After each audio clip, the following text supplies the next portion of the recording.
back with this story from Monday's Times. And finally, we've got some good news. Paul, cheer us all up. I will try my best, Josh. And it's good to read out some good news for a change. Isn't that what headline is all about, actually? Making fun of the news, but this is actually some genuinely good news. So this year may have felt like perma-crisis, a new word for this year, actually. I never used it before 2022, but it certainly did feel like perma-crisis.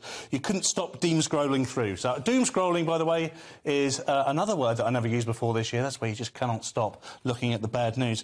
But we can take heart. There is strong evidence the world is getting better all the time. We always knew this, Josh, didn't we? We always knew this. And there are a couple of... This is the Times, and they list 33 good news stories. I'm going to share a couple I quite like. There's been some big breakthroughs for fighting tropical diseases in 2022. Now, boring.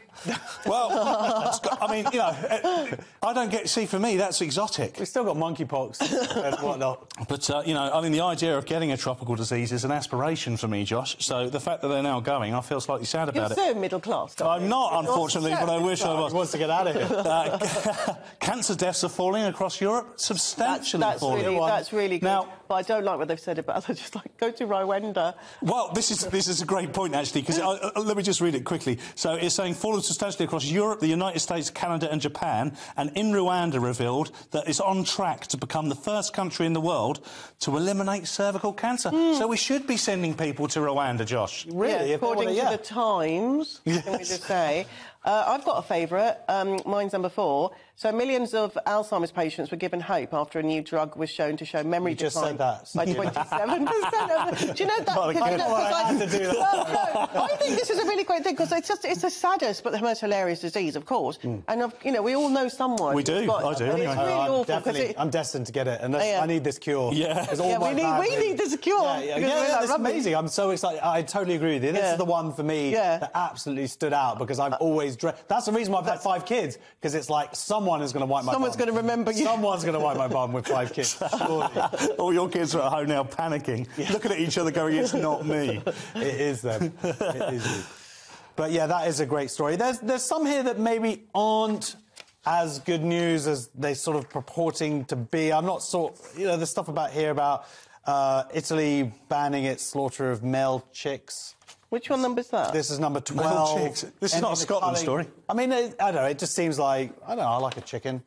Yes. I don't know what that exactly male is. Chicks, yeah, that is very sexist, isn't it? It's very, you know. Does it say male chicks in here? It does say male chicks. Because we could. Yeah. But there is a lot of good stuff. I mean, it actually raises quite an interesting point. Of course, as you were saying, this whole, like, doom-saying and doom-scrolling and whatnot.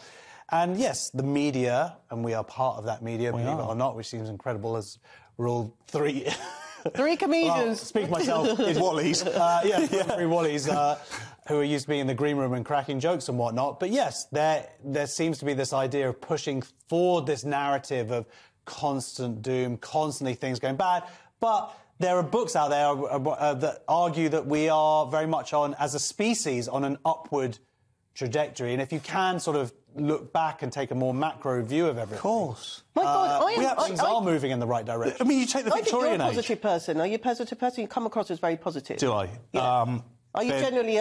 Because... I would... Well, there are people watching this that maybe disagree with that. I do... That's my attitude in life is quite positive, but I can be quite negative. And I am a Pollyanna, like a real positive. I always try and spin... I was like, you were polyamorous. Yeah. No, I'm not. Good place to come out, I'm watching this. Shush. Oh. Yeah, so I am a bit more Pollyanna. But, you know, I think if you look at the positive, then you'll find the positive. And that sounds really cheesy, but it's true.